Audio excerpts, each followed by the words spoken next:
Hello, my name is Vien Chu and thank you for giving me the opportunity to present my reflection on Indigenous culture competency.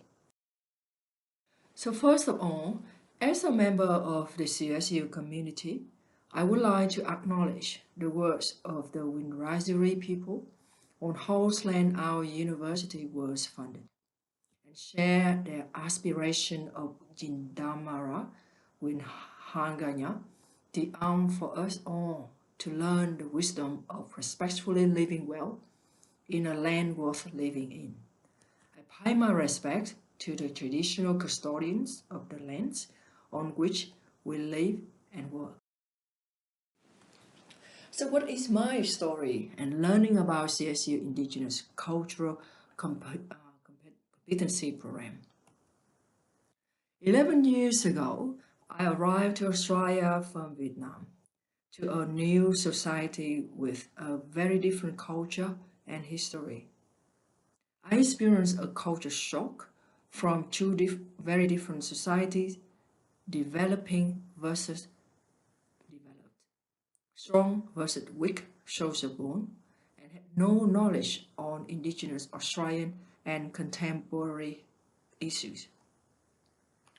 Over the time, I naively perceived that the European, especially English explorers or convicts, peacefully settled in Australia with indigenous peoples, and that they had built a very well developed, integrated, and friendly society that Australia is now.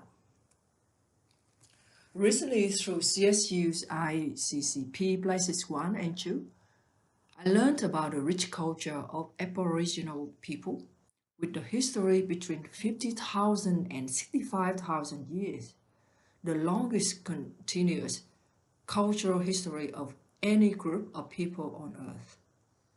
The development of the dreaming, the law of the dreaming, provide indigenous people with identity and connection to kin, totems, and country.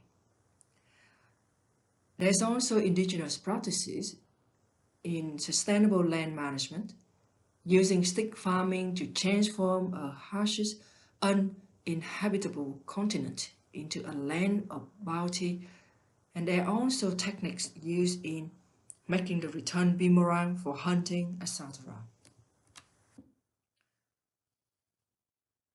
However, through the learning places 3 and 4 of the program and Cassie's story, I also heartedly learned that the wide settlement on indigenous communities involve conflict, violence, disease, and dispossession, from the killing time to the stolen generations. Hundreds of thousands of indigenous people died and were mistreated, and children were taken away from their families, leading to the ideas of protection, segregation, and assimilation on the life experience of indigenous people. The idea was embraced with a belief in the superior of white people's values, laws, and social structures, ignoring indigenous people's beliefs, connections to land, culture, and community. Through this learning process, I have interest and concern is that the process deny indigenous people basic human rights such as freedom of movement and labor, custody of their children, and control over their personal property. It has negatively impacted on indigenous people's life in the past and current, particularly in education and employment. Of education, based on the report of Australian Institute of Health and Welfare, as of 30 June in 2016, the indigenous prison population was 13 times that for non-indigenous Australians, as you can see from the drop. There's also indigenous Australians have bachelor degree and above was 5 times less than that for non-indigenous Australians. And in terms of employment, the report also said that Indigenous Australians have a higher unemployment rate than non-Indigenous Australians. They also earn lower household incomes and are more likely to receive a government pension or allowance as their main source of income. So following my concern and strategies, I have some strategy.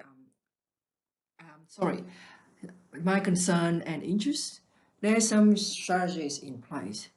As an academic staff of Chartered University, I have a privilege to contribute to the CSU commitment to the process of reconciliation between Indigenous and non-Indigenous Australians through inclusive practices and citizenships.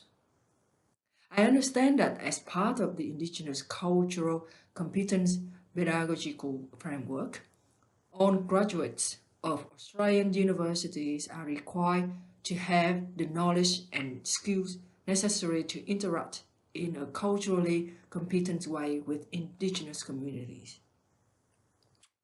Our School of Accounting and Finance is doing a course review, and I am one of the members of the course review team. What I learned from the 4 places of the ICCP program becomes invaluable in terms of providing an effective improvement for one of our school subjects for non-Indigenous students, that is, Indigenous studies.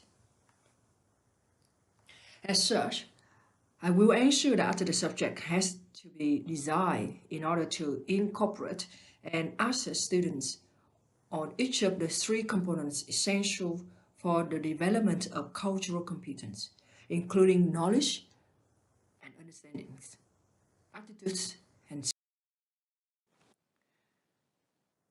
so students will be required to gain an understanding of Indigenous cultures, histories, and contemporary issues. Cassie stories and other stories such as Zita Wallace are very powerful storytelling cases. In addition, materials provided by the 4 places on the ICCP are rich and can be used as a key part of the teaching materials. By understanding Indigenous cultures and contemporary issues, students will be able to relate the taxation regulations to Indigenous business environment and its impact on accounting standards. The subject can use the components and the law of the dreaming in order to develop student attitudes of respecting the cultures, perspectives, and realities of others. Students can study the cultural sensitivity topics, understanding the values from a societal perspective. Students also develop skills on how they intersect with profession, maintaining professional ethics and public accountability with the Indigenous society. Here in Port Macquarie, we have an Indigenous Access Program, and I am one of the staff members conducting interviews with students in order to know them more and whether they are ready and suitable for taking accounting courses.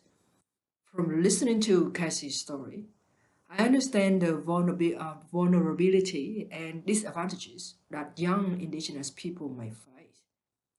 From the session 2018-16, my approach to these interviews will be respectful, understanding, and supportive in order to provide Indigenous students with more opportunities to education as a way to reach their future employment.